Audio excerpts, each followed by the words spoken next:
ఆయుషి అంటే మీరు టీజర్ అప్పుడు కూడా చాలా ఇంప్రెసివ్గా మాట్లాడారనమాట. అంటే ఫస్ట్లోనే రాగానే అంటే చాలామంది మంచి సినిమా చేశాను చూడండి చూడండి అని మాత్రమే చెప్తారు. అంటే మీరు ఇక్కడ ఏదేదో ఉంటుందని భయం ఉంటుంది, వెనక్కి లాగే వాళ్ళు ఉంటారు, బట్ నిలబడి ముందుకు వచ్చి చేయాలి, అందరూ చాలా ఫ్రెండ్స్గా హ్యాపీగా ఉన్నాము అనేది. సో అది మాట్లాడే విధంగా ఏం చేసింది అంటే మీకు ఫుల్ సపోర్టివ్గా ఎవరున్నారు through out this journey?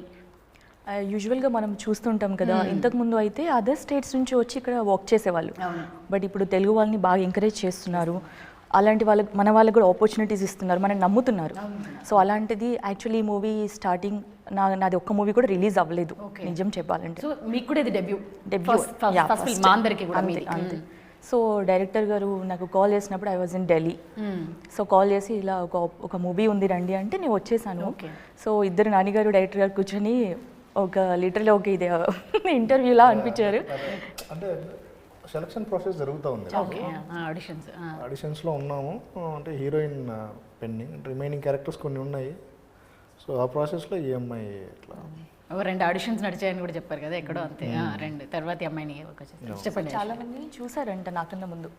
Director గారు నాకు కూడా ఒక 2.5 hours ఆఫీస్లో కూర్చొని బాగా నెరేట్ చేశారు స్టోరీ. అప్పుడైతే నేను చాలా ఇన్వాల్వ్ అయిపోయా. అసలు ఇది కదా కావాల్సిన సబ్జెక్ట్, ఇలాంటి మూవీ కదా ఒక్కటే రావాలి అనిపించింది. ఎలాగని ఈ మూవీ మిస్ అవ్వద్దని మైండ్లో అనిపించింది. అలా వెళ్ళాను. ఈవినింగ్ మళ్ళీ కాల్ చేశారు, ఫోటోషూట్ అంతా అయిపోయింది. నెక్స్ట్ డే మీరే అండి ఇంకా మన మూవీలో అన్నారు. I felt very happy that day.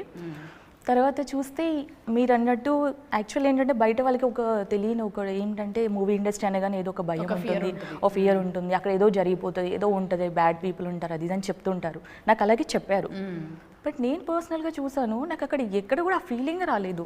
మేమందరం ఎంత బాగా వర్క్ చేసామంటే ఒక ఫ్యామిలీ లాగే అనిపించింది. ఇప్పుడు కడపకైతే నేను ఫస్ట్ టైం వెళ్ళాను. అక్కడ పీపుల్ కానివ్వండి, మా ప్రొడక్షన్ వాళ్ళు ఇవ్వండి,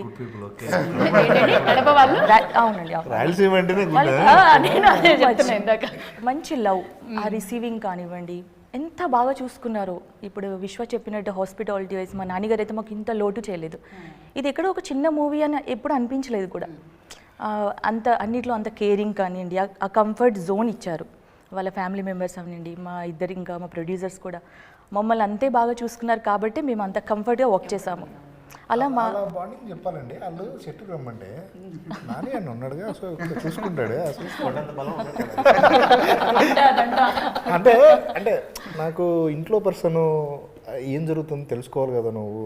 అంటే మళ్ళీ రమేష్ ఇప్పుడు ఉన్నాడు అంటే వీళ్ళంతా ఉన్నారు కదా, తెలుసుకోండి ఇప్పుడు అంటే లేదు అక్కడ నాని ఉన్నాడు చూసుకుంటాడు, మనం ఏముంది ఇక్కడ మా వర్క్స్లో మేము ఉంటాం అంటే కొంచెం రిలాక్స్డ్గా ఉన్నారు చూసారా, నాన్నగారు చూసుకుంటారు. ఇంకా